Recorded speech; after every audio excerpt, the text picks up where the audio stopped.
I'm Heath Lambert, and you're listening to Marked by Grace, a podcast applying the grace of Jesus to all of life.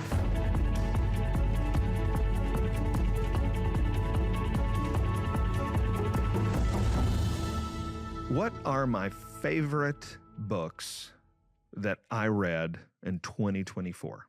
That's what we're going to be talking about this week on Marked by Grace. We kind of established a tradition that at the end of every year or at the beginning of every year, somewhere in this new year time, I am giving some book recommendations. And so I'm going to do that this year. That's not mostly what we do. Most of the year, I'm answering your questions. If you got a question you'd like me to answer, I'd love to take a crack at it. You can send that in to markedbygrace@fbcjacks.com. That's marked by grace at fbcjacks with an X.com. But this week I'm talking about book recommendations, and I have to tell you, this is the most stressful Marked by Grace I ever do.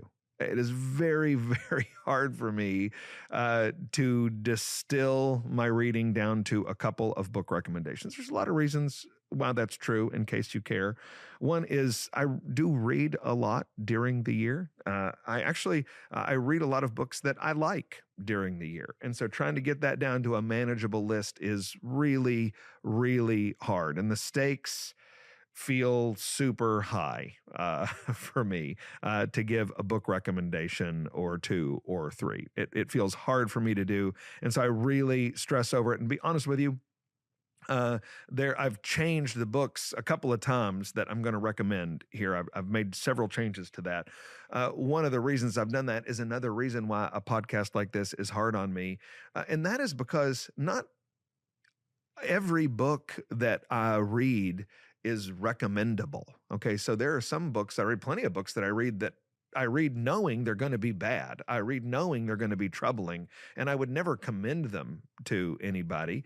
But I need to know them because I'm in ministry and the work I'm doing, I need to know what's going on out there, but I can't recommend that. Another thing is there are books that I like, but I like because I'm quirky. I like because of unique tastes that I have, and they don't necessarily rise to the level of something that I should get on this podcast and tell you to read. So it's very, very hard for me to start choosing books that I'm going to recommend, because I want to recommend books that I like, that I think are profitable, but also want to recommend books that I think you have a shot at enjoying yourself. So here's what I'm going to do. I'm going to make two book recommendations here at the end of the year. This is a time of the year where everybody's got their book lists and they're giving out book awards and everybody's got their book recommendations. I'm going to tell you a couple of books that I really enjoyed reading this year. If you pick them up and like them, that's great. If you don't want to read these books, that's also great. If you pick up the books and they're not your favorite, that'll be fine with me as well. The first book I'm going to recommend is a book that I read this year. It's a new book. I loved the book. I think it is a crucially important book, and it is a book called Life in the Negative World by Aaron Renn. Let me explain the title of the book. The language of negative world has gotten kind of out there this year with the publication of the book, and so you might not know what it is. You might know what it is, you might not, but let me explain it.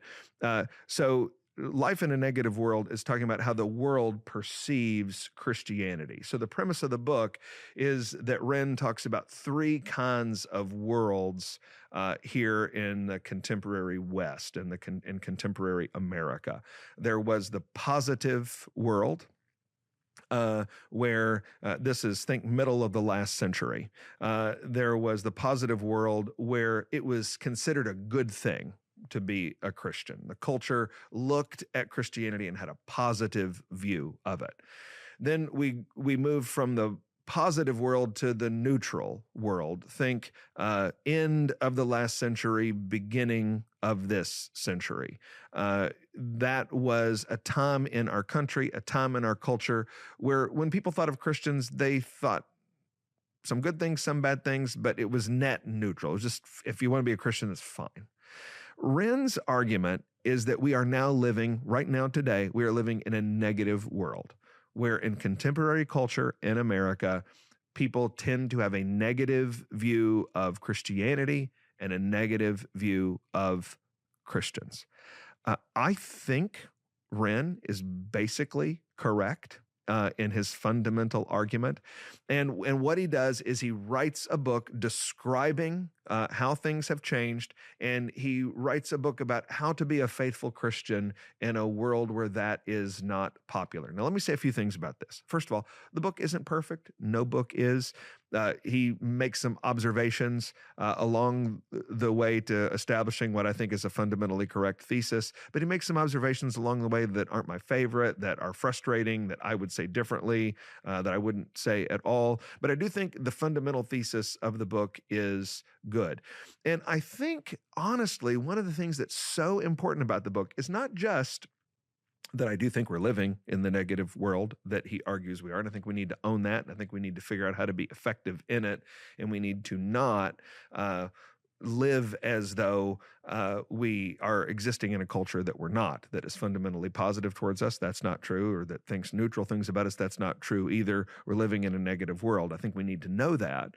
But I also think Wren's thesis is very important for how faithful Christians are disagreeing on some things these days. One of the things that I have noticed is you've got good, faithful, conservative Christians who disagree with one another about how strong we should make cases, about whether we should make a case or not, about how we should argue out there in the public square.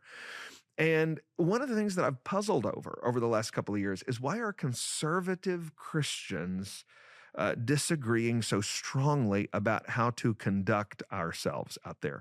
And I think one answer, there are other answers, but I think one answer has to do with Wren's thesis that we're living life in a negative world.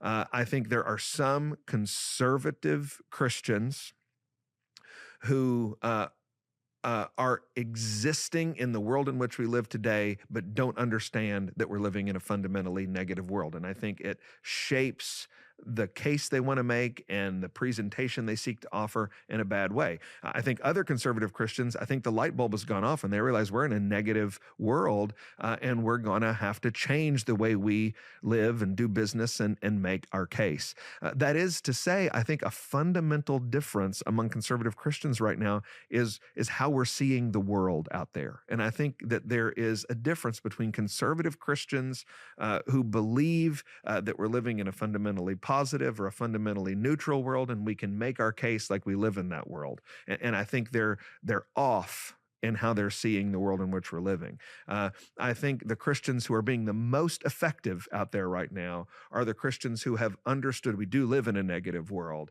and that shapes the way we communicate. That shapes the way we make our case to a lost and dying world. And so I think Wren's book is very important and has a lot to do with how we're living our lives and doing our ministry.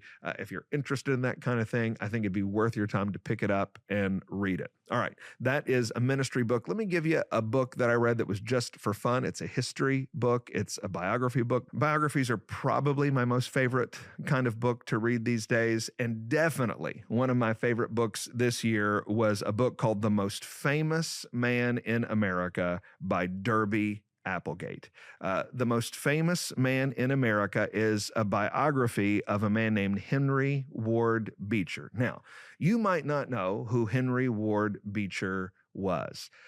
He lived around the time of the Civil War and was a very influential leader at that time.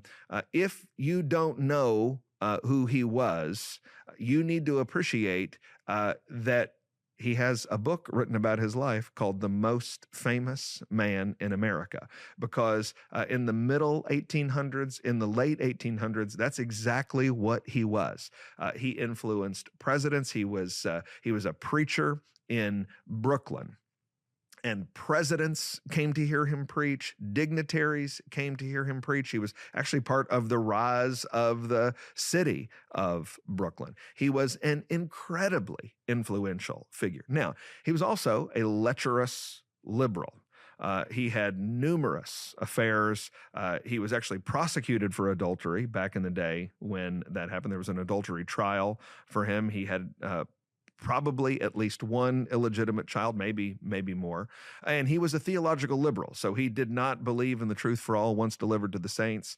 He might have started out believing that, at least started out communicating those things, but over the course of his ministry, he fell away. It's a fascinating read. It's a very engaging read to read about this dramatic man who could hold thousands of people spellbound as he spoke publicly, as he traveled the world. It's fascinating to hear how he influenced the history of the Civil War. Fascinating to hear how he influenced the history of emancipation, of which he was a great advocate. Fascinating to hear honestly about the moral rot that he brought into the lives of many people through his horrible infidelity. It's fascinating to see how in a bygone era, one of the most famous and admired people in the United States was a preacher. It's fascinating to see how his love of the crowd, his love of applause, his love of being a people pleaser led him to step further and further and further and further away from the pure milk of God's word and the saving gospel of Jesus Christ, and essentially made him a man who pandered to the crowds and just wanted to hear their applause. It is a fascinating book. If you like history, if you like biography, if you like the Civil War, if you like church history, if you like reading about the history of Protestant liberalism, you're definitely going to like the book, The Most Famous Man in America. Those are two books. There are other great books that you can read, but hey, this holiday season, at the end of one year, at the beginning of the other, well, you've got some time off. You could do a lot worse than reading those two books, and I hope you enjoy them. One last word before I leave you for this year. Next year, that is next week, we're going to be doing something new with Marked by Grace. Every edition of Marked by Grace is not just going to have an audio version, it's going to have a video version. So next year, as you make plans to listen to Marked by Grace and ask your questions and get them answered, I hope you'll join me not just by listening, but by watching. And in the meantime, I hope you and your family have a very happy new year.